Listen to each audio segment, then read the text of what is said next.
Hola a todos, bienvenidos al canal. Mi nombre es Adrián y en el día de hoy estaremos viendo el cuarto capítulo del curso de electrocardiografía básica.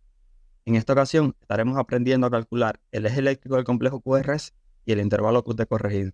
De esta forma, vamos adelante con el video. Ahora aprenderemos a determinar el eje eléctrico del complejo QRS.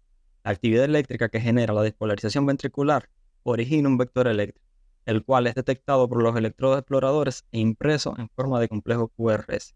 La morfología del complejo QRS va a depender de la dirección de este vector con respecto al electrodo explorador. En realidad, el eje del complejo QRS va a representar el promedio de todos los vectores instantáneos que se producen durante la despolarización ventricular. Ahora vamos a recordar un concepto que vimos en el primer video de este curso. Como vimos, el complejo QRS representa la despolarización ventricular. O sea, el complejo QRS representa un promedio de todos los vectores instantáneos que se producen durante la despolarización ventricular. Por tanto, si este vector de estimulación eléctrica se acerca a un electrodo explorador, se imprime en el electrocardiograma una onda positiva. Por el contrario, si este vector de estimulación eléctrica se aleja del electrodo explorador, se imprime una onda negativa. Y si este vector de estimulación eléctrica pasa perpendicular al electrodo explorador, la mitad del tiempo se está acercando, la mitad del tiempo se está alejando. Por tanto, la mitad del tiempo se imprime una onda positiva y la mitad del tiempo se imprime una onda negativa. Esto es lo que conocemos como onda isodifásica. Lo que significa que una onda sea isodifásica es que la amplitud del componente positivo y la amplitud del componente negativo son aproximadamente de la misma amplitud. El eje eléctrico normal se localiza en el cuadrante inferior derecho del sistema exaxial, este de aquí, el cual está entre 0 y más 90 grados. Se puede considerar normal ejes entre menos 30 grados y más 105 grados dependiendo de la bibliografía que consulte.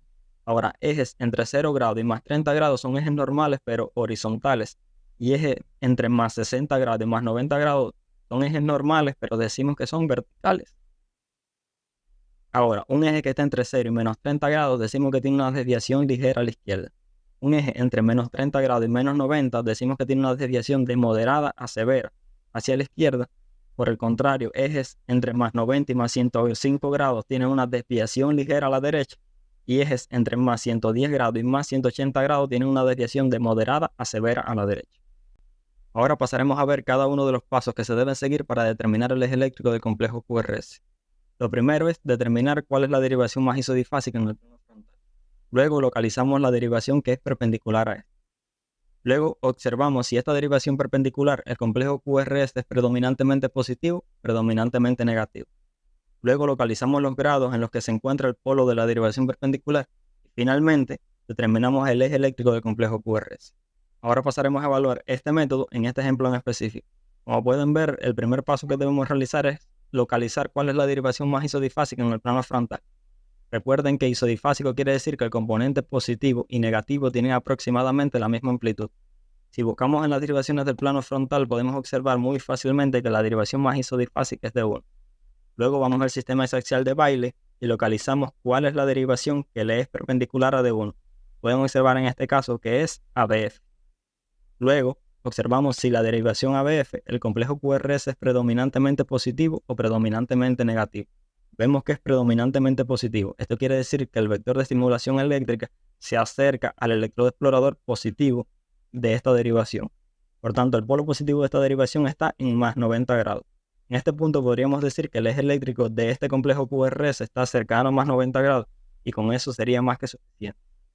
Ahora, si quieren ser un poco más exactos, pueden observar en la derivación de 1 que aunque el complejo QRS es isodifásico, tiene un componente positivo ligeramente mayor que el negativo. Esto quiere decir que el vector de estimulación eléctrica no está pasando completamente perpendicular a D1, sino que se está acercando un poco más de lo que se está alejando. Estas desviaciones axiales son generalmente de entre 5 y 10 grados. Por tanto, si restamos los más 90 grados que tiene la derivación ABF, le restamos entre 5 y 10 grados, podríamos decir que el eje eléctrico de este complejo QRS está entre más 80 y más 85 grados exactamente. Si no entendieron este método de una, no se preocupen. Vuelvan a ver este fragmento del video, pónganle pausa y analicen. Verán que es un método muy fácil y una vez que lo aprendan, lo van a usar siempre que necesiten calcular el eje eléctrico de un complejo QRS. Ahora pasaremos a hablar sobre un método muy difundido entre estudiantes de medicina conocido como método de los cuadrantes, aunque particularmente este método no me gusta, ya que considero que el método anteriormente expuesto es un método muy sencillo y que permite calcular de forma exacta el eje eléctrico del complejo QRS. Este método consiste en tomar dos derivaciones del plano frontal, que pueden ser la derivación de 1 y la derivación ABF, o la derivación de 1 y la derivación de 3. Y lo que vamos a hacer es ver cómo está el complejo QRS en estas derivaciones. Si el complejo QRS es predominantemente positivo en D1 y predominantemente positivo en ABF, el eje eléctrico es normal. Si el complejo QRS es predominantemente positivo en D1 y predominantemente negativo en ABF, decimos que está desviado a la izquierda. Si el complejo QRS es predominantemente negativo en D1 y predominantemente positivo en ABF, decimos que está desviado a la derecha.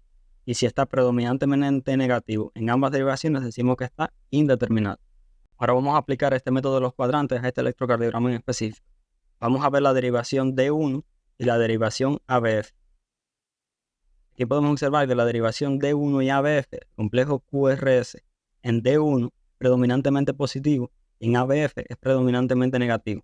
Por tanto, podemos decir que el eje eléctrico está desviado a la izquierda.